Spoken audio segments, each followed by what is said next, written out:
साईनाथे नमः शिरडीवासी दयानिधे दे भक्तानाम अभय प्रद। जो सदा सत्य और आनंद का स्वरूप हैं, जो संसार का पालन और कल्याण करने वाले हैं, जो अपने भक्तों की सदा रक्षा करते हैं, ऐसे शिरडी के साईं बाबा जी को मेरा प्रणाम। भारत की पवित्र धरती पर कई संत हुए, लेकिन एक ऐसे संत भी थे जिनका जन्म आज तक रहस्य बना हुआ है। ना किसी को उनके माता पिता का पता चला, ना उनका असली नाम पता चला, फिर भी करोड़ों लोग उन्हें भगवान का रूप मानते हैं। वो संत थे साईं बाबा शिरडी वाले। कहा जाता है कि करीब 16 वर्ष की आयु में एक दिन एक युवा फकीर पहली बार महाराष्ट्र के छोटे से गांव शिरडी में दिखाई दिए। ना उनके पास धन था और ना ही कोई भी पहचान। वे एक नीम के पेड़ के नीचे बैठकर ध्यान करते थे और लोगों को प्रेम, दया और भक्ति का मार्ग सदैव दिखाते थे। कुछ लोग उन्हें पागल और कुछ लोग उन्हें फकीर समझते थे, पर धीरे धीरे लोगों ने ये देखा कि उस बालक के पास एक अद्भुत शक्ति है कि वो लोगों के मन की बात जान सकते हैं और जान लेते हैं। उनकी परेशानी बिना बताए समझ लेते थे।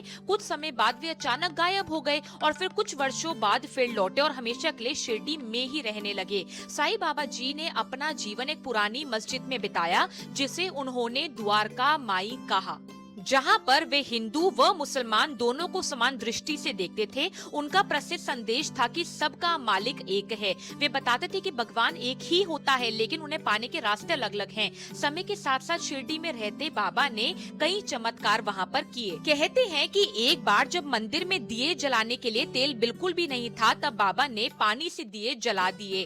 कई बीमार लोग उनके पास आते थे और वे उड़ी नाम की राख देते थे, जिससे लोगों को राहत मिलती थी। बाबा कहते थे कि असली शक्ति उड़ी में नहीं बल्कि विश्वास में है।